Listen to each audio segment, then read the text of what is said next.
Tantor Audio, a division of Recorded Books, presents Laboratories of Terror, the final act of Stalin's Great Purge in Soviet Ukraine. Edited by Lynne Viola and Mark Stefan Junge. Narrated by Christina Delaine. Introduction. Lynne Viola and Mark Junge. Laboratories of Terror explores the final chapter of Stalin's Great Terror. On November 1938, the Communist Party Central Committee and the Council of People's Commissars of the USSR issued a directive halting mass operations and repression and liquidating the infamous troikas that had served as the main extrajudicial bodies in charge of the fate of hundreds of thousands of Soviet citizens. This directive served not only to end the mass operations, but also led to the release of large numbers of mainly communist purge victims whose cases remained incomplete. At the same time, it resulted in the Purge of the Purgers, or the Beria Thaw, named after the newly appointed head of the NKVD, L.P. Beria, who oversaw this operation.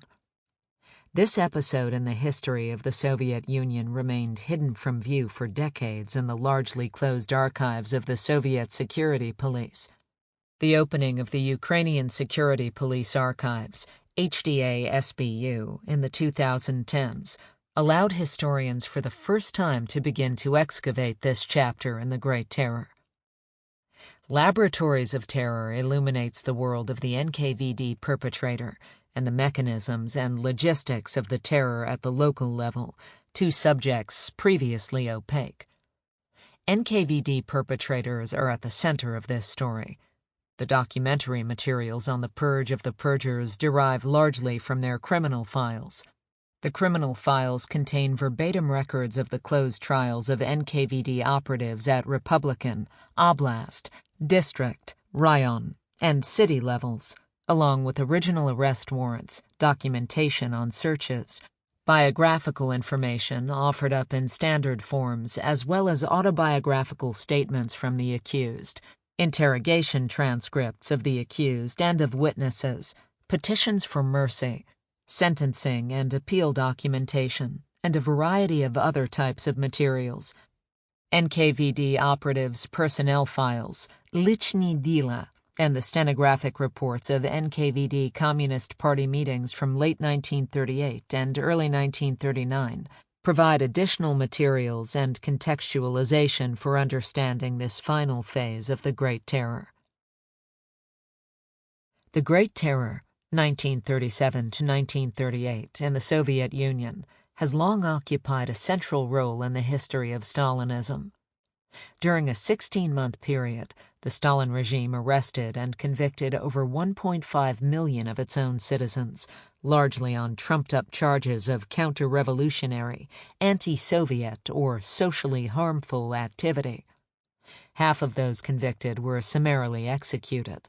The rest ended up in the Gulag, where they became victims of forced labor, daily abuse, and premature death.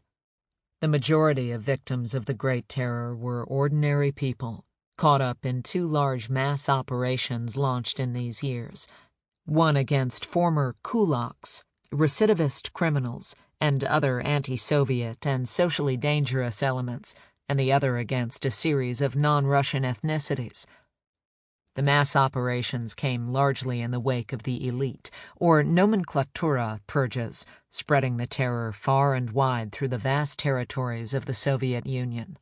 Mass Operation 00447, dated July 30th, 1937, was entitled the Operation to Repress Former Kulaks, Criminals, and Anti-Soviet Elements.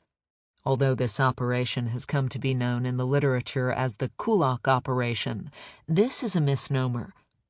The Kulak, or former Kulak, figured prominently in this operation, but was not the sole socio-political category subsumed. Nor should the figure of the Kulak be confused with an objective socio-economic category.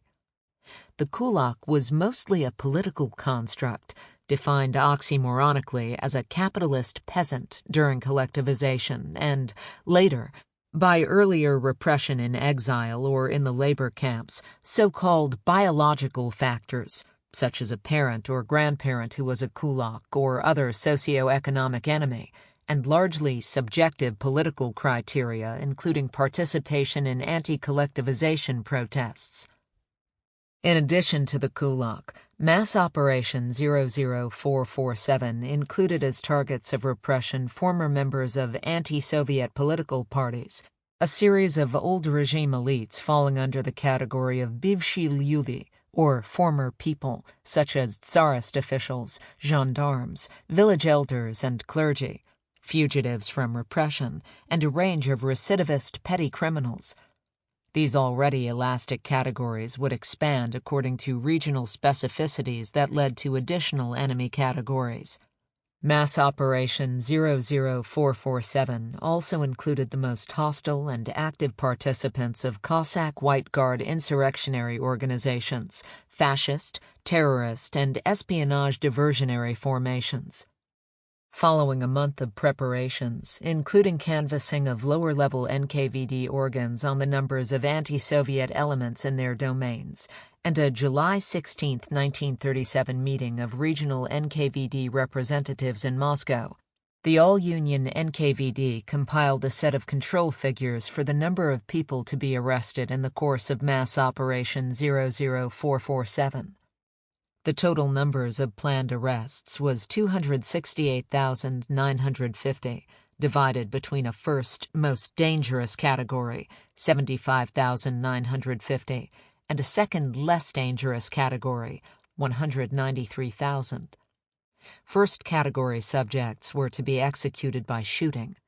Second category subjects were to be confined in the Gulag for periods of 8 to 10 years. With some exceptions, the operation was set to begin on August 5, 1937, starting with the arrest of first-category subjects, and to end in 4 months. NKVD investigations of arrested suspects were to occur quickly and in simplified order, with an eye to establishing the criminal connections of those arrested. Upon completion of the investigation, the accused were sent on to an extrajudicial troika, generally consisting of the leaders of the relevant regional NKVD, Communist Party Committee, and Procurator's Office. The Troika passed judgment on the accused, sentencing them either to time in the Gulag or death. An NKVD memo of August 8, 1937, ordered the Troikas not to announce death sentences to those assigned to the first category, most likely as a precaution against unrest at the time of execution. The Troikas generally worked at night. They also worked at great speed. One Troika in Leningrad condemned 658 Solovetsky Island prisoners in one night. Another in Omsk reviewed 50 to 60 cases per hour. The number of arrests quickly surged beyond the NKVD's initial control figures, reaching as many as 555,641 by the end of December 1937. Although the original NKVD order strictly forbade any lower NKVD organ from independently increasing its arrest numbers, it did allow these organs, as well as regional party committees, to petition for larger numbers, and Stalin and the Politburo seldom refused. The deadline for the completion of Mass Operation 00447, moreover, was repeatedly extended, first to December 10, 1937, then to January 1, 1938, and finally to March 15, 1938. After that last date, with the exception of Ukraine, the capital cities, and certain key penal regions such as Siberia, the Kulak operation gave way to the so-called national operations. After the confirmation of the Kulak operation, at the end of July 1937, the NKVD produced a series of operational orders against specific ethnicities: Poles, Germans, Finns, Latvians, Estonians, Greeks, Romanians, Chinese, and others. On paper, none of these orders called for targeting an entire ethnicity, but for the arrests of national elements supposedly engaged in espionage. In fact, at its worst, The national operation swept up thousands based only on ethnic indicators. To take the Polish operation, 00485, for example, candidates for arrest included all those who could be said to belong, or to have belonged, to the Polish military organization, POV. This was a largely non-existent organization within the Soviet Union at this time that was said to have infiltrated the Polish Communist Party, the Red Army, the NKVD, and other institutions. Also targeted were Polish POWs from the 1920 Soviet-Polish War, Polish political émigrés, former members of a series of Polish political parties, and the most active local anti-Soviet and nationalist elements from territories with Polish populations. However, anyone with a Polish or Polish-sounding name could be arrested. The Poles suffered the heaviest losses, 105,485, followed by the Germans, 75,331.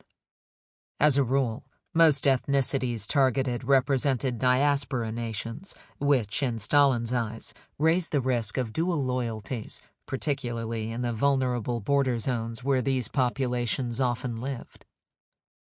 The primary administrative difference between the Kulak and national operations was that, instead of the Troika, a dvoika, or two-man team consisting of the heads of the relevant regional NKVD and procuracy organs, sat in judgment, condemning individuals and groups to either the first or the second category of punishment.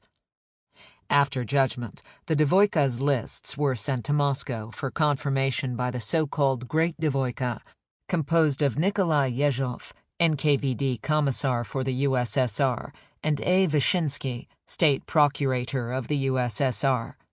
From September 17, 1938, the dvoika was replaced by the National or Special Troika, formed on the basis of NKVD Order 00606.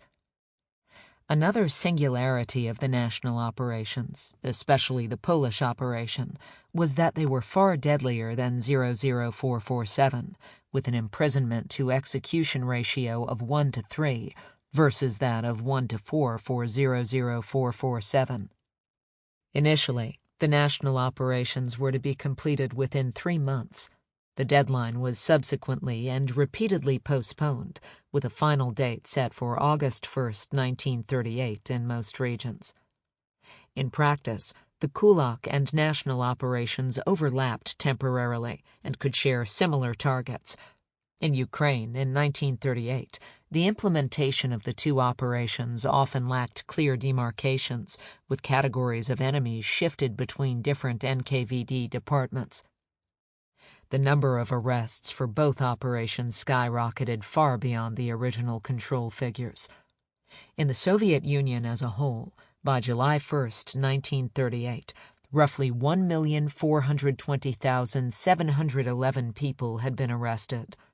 Of these, 699,929 were apprehended in the course of the Kulak operation, including 376,207 former Kulaks, 121,963 recidivist criminals, and 201,860 miscellaneous counter-revolutionary elements.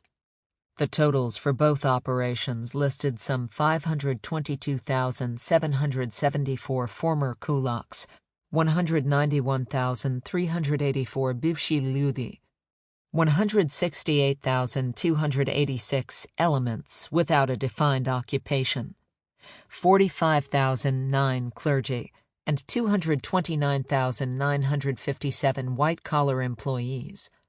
Out of these, a mere 99,188 were Communist Party members, and 15,088 were members of the Komsomol. From the 681,692 executions of the Great Terror, some 90% were caught up in these mass operations. In Ukraine, at a minimum, 267,579 people were arrested, and 122,237 of them executed in 1937 and 1938. Stalin publicly proclaimed the Great Terror to be a success. At the 18th Party Congress in March 1939, he claimed that the nation's purge had resulted in the final liquidation of the exploiting classes, окончательная ликвидация остатков эксплуататорских классов.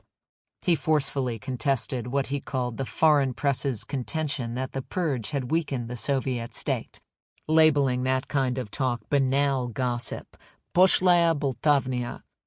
Instead, he claimed that the purge had created a new единородность, or internal unity, of the Soviet people that made the Red Army stronger than any other nation's army.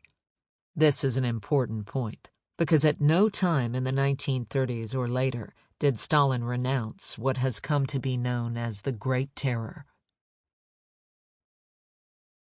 Instead, Stalin renounced those Soviet officials, mainly in the NKVD, who had violated socialist or revolutionary legality in the conduct of mass operations.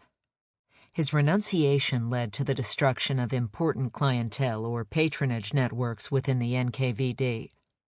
In Ukraine, NKVD boss A.I. Uspiensky's fall cleared the way for the arrest of his subordinates, just as NKVD Commissar Yezhov's downfall prompted Uspiensky's flight, as well as the destruction of Yezhov's clientele network throughout the Soviet Union. Although the NKVD had been subject to purges earlier in 1937 and 1938, as new NKVD leaders brought in their tails and destroyed pre-existing clientele networks, this particular purge was different. It did not feature accusations of Trotskyism or counter-revolution, as in earlier NKVD purges, but served instead to scapegoat the NKVD, or publicly, elements within the NKVD, for violations of socialist legality in the Great Terror. The NKVD purge also resulted in what some historians call a cadre revolution in the NKVD, following the arrests of NKVD personnel who were, in turn, replaced with a new clientele network, Berias, that would more or less remain in office until Stalin's death in 1953. This purge of the purgers resulted in a series of trials of NKVD operatives under the jurisdiction of military tribunals that occurred throughout the country. These trials proceeded under the aegis of Soviet justice, an often oxymoronic designation in those times. Yet they had little in common with the staged show trials of the 1930s, and nothing whatsoever in common with the assembly line troika processing of the victims of the mass operations. Instead, these trials more closely resembled the wartime and post-war trials of World War II collaborators and war criminals within the Soviet Union. Scholars who have studied these later trials have concluded that, despite their political and ideological imprimatur, they were, as Alexander Prusin writes, held in full accordance with juridical norms and provided relatively accurate descriptions of the war in the Soviet Union. According to Tanya Pinter, the wartime and post-war trials served the Stalinist regime for its own legitimation inside Soviet society and abroad, with pedagogical and symbolic meaning. The trials of NKVD cadres at the end of the 1930s also revealed a wealth of valuable information about the Great Terror, as well as serving pedagogical and disciplinary purposes, in spite of the fact that there was scant mention of them in the press. The NKVD trials were meant to have a disciplinary impact on the NKVD. The relatively wide participation of NKVD operatives in these trials made it highly likely that the substance of the trials was known among its cadres. Their participation as witnesses and signalers meant that they knew what was occurring at these trials locally.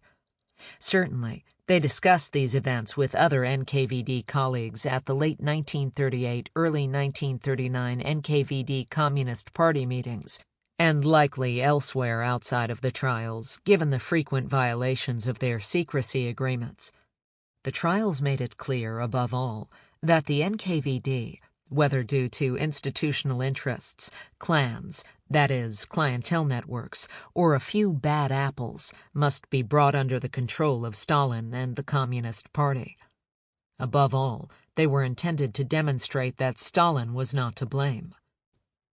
The trials also sent a message to the Communist Party. Stalin cast the party as the main victim of the Great Terror. Party members and other elites played a prominent role in the trials, mainly as victims, sometimes as victimized witnesses. The party was given a key role to play in correcting the violations and seeking out the transgressors in the NKVD.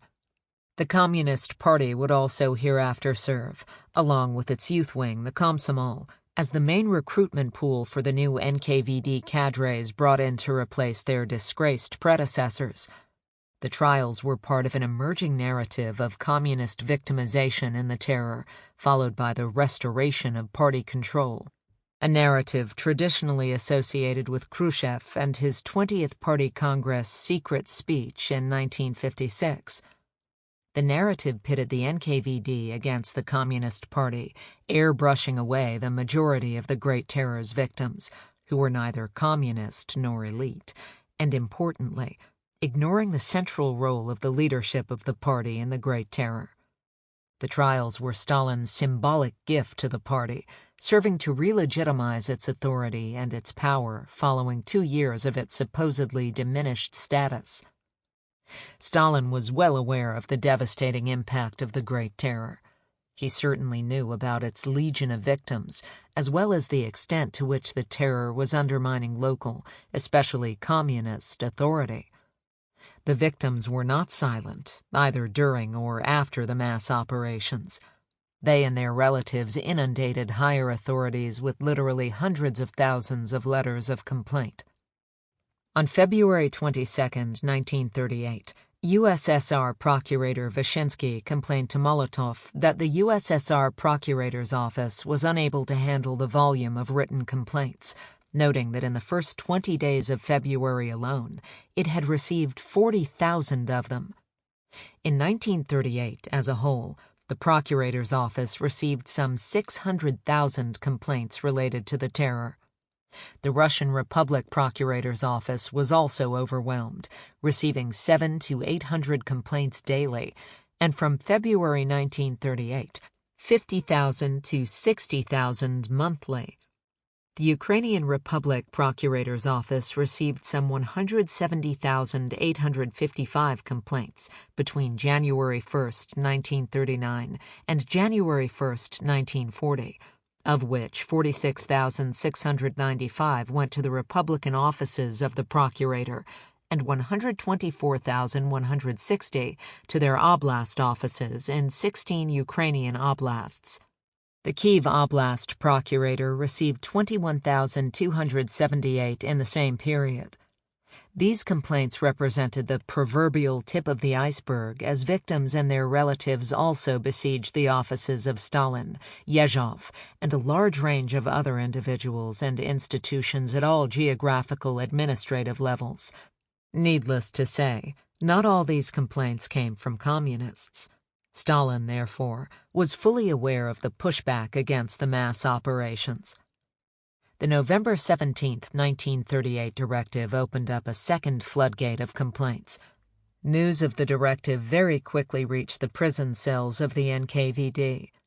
Many prisoners, whose cases had not yet been completed, rescinded their confessions at this time.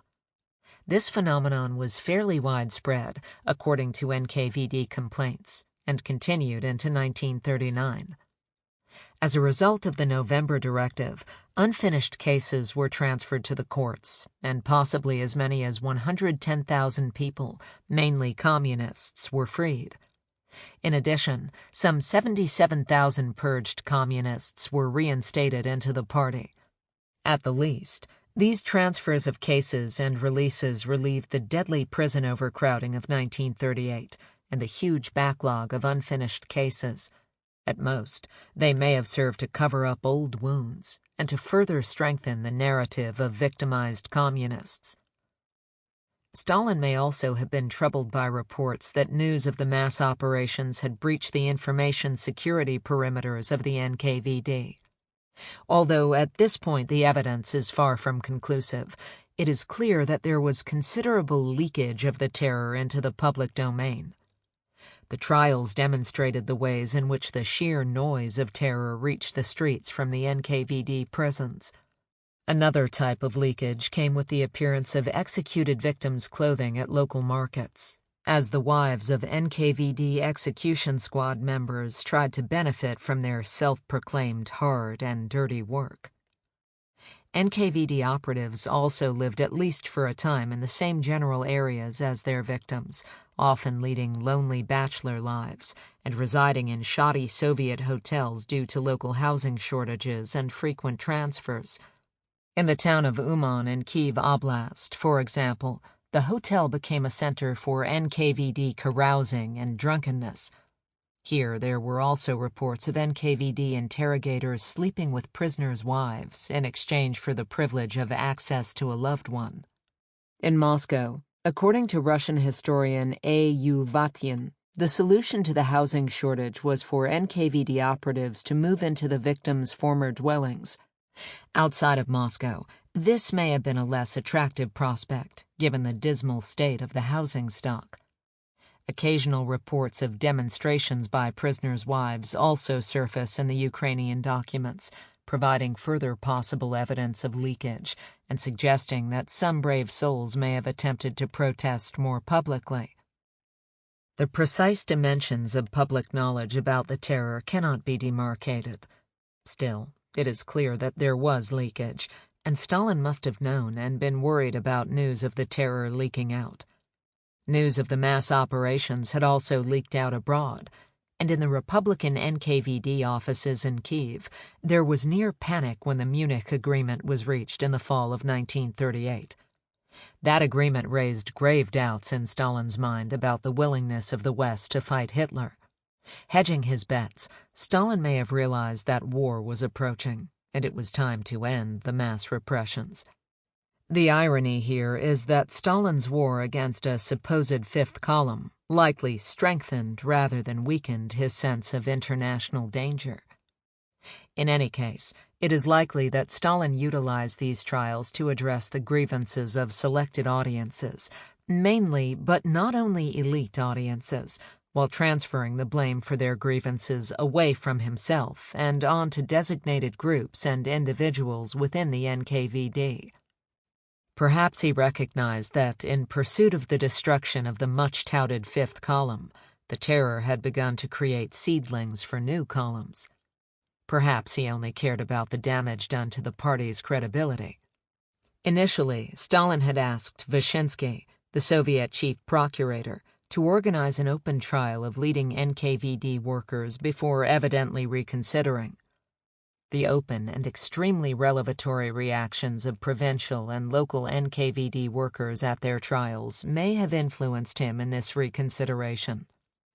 Ultimately, though, Yezhov, Uspiensky, and the past leadership of the NKVD would be condemned for treason, on the grounds of attempting to undermine the Soviet government and crush the Communist Party, while middle and lower-level personnel were condemned for their violations of socialist legality. Stalin's scapegoating of officials of various stripes for violations in policy implementation removed the blame from him. It permitted him to explain away violations and excesses in policy implementation as the work of a relatively few bad apples.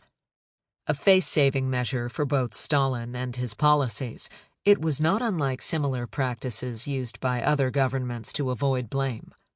It was also an established practice that Stalin used to distance himself from the worst of policy practices once a radical breakthrough was achieved.